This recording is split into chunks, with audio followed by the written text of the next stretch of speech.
دوستو، آج ہم آپ کو ایک ایسا حیران کن، سبق آموز اور دل کو جھنجھوڑ دینے والا قصہ سنانے جا رہے ہیں۔ یہ واقعہ ہے ایک ایسے شخص کا جسے دنیا والے شرابی کہتے تھے، مگر جس کے دل میں قرآن سے عشق تھا، جو قرآن پڑھنا نہیں جانتا تھا، لیکن ہر آیت پر اپنے رب کی سچائی پر یقین رکھتا تھا۔ اور آخر کار وہی شخص اللہ کا محبوب بندہ بن گیا۔ تو چلیے کہانی کا آغاز کرتے ہیں، لیکن شروع کرنے سے پہلے اگر آپ ہمارے اس چینل پر نئے ہیں تو ہمارے اس چینل کو سبسکرائب ضرور کریں اور ہماری اس ویڈیو کو لائک کریں۔ تو چلیے شروع کرتے ہیں۔ یہ ایک چھوٹے سے گاؤں کی کہانی ہے جہاں زندگی سادی تھی، لوگ بھولے بھالے تھے اور سب ایک دوسرے کو ناموں سے کم کاموں سے زیادہ پہچانتے تھے۔ اسی گاؤں کی پسماندہ گلی میں ایک شخص رہتا تھا، اس کا نام عبدالغفار تھا، مگر گاؤں کے ہر فرد کی زبان پر بس ایک ہی نام تھا، شرابی۔ وہ واقعی شرابی تھا، کھلے عام پیتا تھا، بازار میں لڑکھڑاتا پھرتا تھا، آواز بلند ہوتی تو گالیاں تک نکل جاتی، لوگ راستہ بدل دیتے، عورتیں اپنے بچوں کو اس کے قریب نہ جانے دیتی، مگر اس کے اندر ایک عجیب سی تڑپ تھی۔ جب بھی اذان ہوتی، مسجد کی گھنٹی کی طرح اس کے اندر کچھ بجنے لگتا، اور وہ نشے کی حالت میں گندی گلی سے گزر کر مسجد کی طرف چل پڑتا، کپڑے میلے کچیلے، لیکن آنکھوں میں جیسے ایک شوق، ایک جستجو، جیسے کوئی کھویا ہوا خزانہ ڈھونڈنے جا رہا ہو۔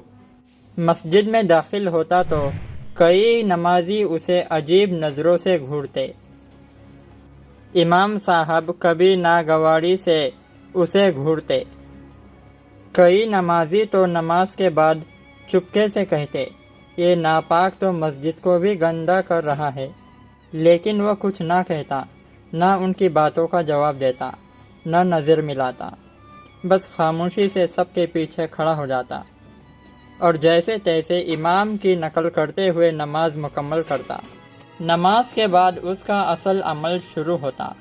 وہ مسجد میں رکھے قرآن مجید کے پاس جاتا، دھیمی دھیمی چال، بکھرے ہاتھ اور کانپتے ہونٹ، وہ قرآن اٹھاتا اور پھر قرآن کھول کر ہر آیت پر انگلی رکھ کر یہ جملہ دہراتا، یہ بھی تو نے سچ کہا، یہ بھی تو نے سچ کہا۔ وہ آنکھوں میں آنسو بھر کر پڑھتا۔ وہ قرآن کے الفاظ سے ناآشنا تھا، لیکن قرآن کے حق ہونے پر اس کا دل گواہی دیتا تھا۔ ایسے ہی سال گزر گئے، مگر اس کا یہ معمول نہ بدلا۔ وہ نہ سدھرا، نہ لوگوں کا رویہ بدلا، بس وہی یقین اور وہی تڑپ۔ ایک دن فجر کی اذان کے بعد وہ مسجد میں نظر نہ آیا۔ امام صاحب نے پہلے تو دھیان نہ دیا، مگر ظہر تک جیسے مسجد میں کچھ کم محسوس ہونے لگا۔ تیسرے دن مسجد کی صفیں مکمل تھی، اذان بھی ہوئی، جماعت بھی ہوئی، مگر وہ مخصوص کونے میں قرآن کے قریب ایک ہاتھ، ایک لرزتی انگلی، ایک پوشیدہ وجود غائب تھا۔ امام صاحب کے دل میں بے چینی بڑھنے لگی۔ نماز کے بعد دو نوجوانوں کو ساتھ لیا اور اس کے کچے مکان کی طرف روانہ ہوئے۔ جب وہ اس شرابی کے گھر کے پاس پہنچے تو شرابی کا دروازہ اندر سے بند تھا۔ پھر آواز لگائی، مگر اندر سے کوئی جواب نہ آیا۔ پڑوس نے بتایا کہ وہ 2 دن سے باہر نظر نہیں آیا۔ پھر آخر کار دروازہ توڑا گیا۔ اندر اندھیرا تھا اور فرش پر وہی شخص چادر اوڑھے لیٹا تھا۔ پھر جب قریب جا کر دیکھا تو اس کی سانسیں بند تھی، چہرے پر سکون تھا اور ہاتھ میں کھلا ہوا قرآن، انگلی آخری آیت پر تھی اور ہونٹوں پر جمع ہوا جملہ، تو نے یہ بھی سچ کہا۔ امام صاحب کی آنکھوں سے آنسو بہہ نکلے اور وہ سجدے میں گر پڑے۔ یا اللہ، ہم نے تو تجھ پر دعوے کیے، تفسیر کے درس دیے، مگر ایسا یقین شاید ہم میں نہ تھا۔ اسی رات امام صاحب نے خواب دیکھا۔ وہی شرابی شخص خوبصورت لباس میں نورانی چہرے کے ساتھ جنت کے ایک باغ میں کھڑا ہے۔ امام صاحب نے حیرت سے پوچھا، اے عبد الغفار، تجھے یہ درجہ کیسے ملا؟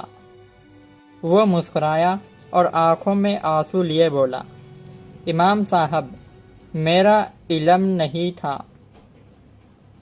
عمل بھی نہیں تھا، مگر میرا دل سچا تھا۔ میں جانتا تھا یہ قرآن رب کا کلام ہے۔ میں نے ہر آیت کو دل سے سچ مانا، اور میرا رب دل دیکھتا ہے، ظاہر نہیں۔ امام صاحب کی آنکھ کھلی تو وہ کانپ رہے تھے۔ فجر کے بعد سارا گاؤں جمع تھا، اور اس دن پہلی بار اس گنہگار شخص کو عبد الغفار کے نام سے یاد کیا گیا۔ کسی نے دھیمی آواز میں کہا، وہ شرابی نہیں تھا، وہ عاشق قرآن تھا، ہم سب سے بہتر تھا۔ علم، عمل، عبادت سب اپنی جگہ لازم ہیں، لیکن یقین، عاجزی اور دل کی سچائی وہ خزانے ہیں جن سے رب کو خوشی ہوتی ہے۔ اللہ کے ہاں معیار مختلف ہے۔ جہاں دنیا شرابی کہتی ہے، وہاں اللہ اسے صادق یقین کہتا ہے۔ دوستو، اگر آپ کو ہماری یہ ویڈیو اچھی لگے تو ہماری اس ویڈیو کو لائک، کمنٹ، شیئر ضرور کریں اور ہمارے اس چینل کو سبسکرائب ضرور کریں تاکہ ہماری ہر نئی ویڈیو آپ تک پہنچ سکے۔ شکریہ۔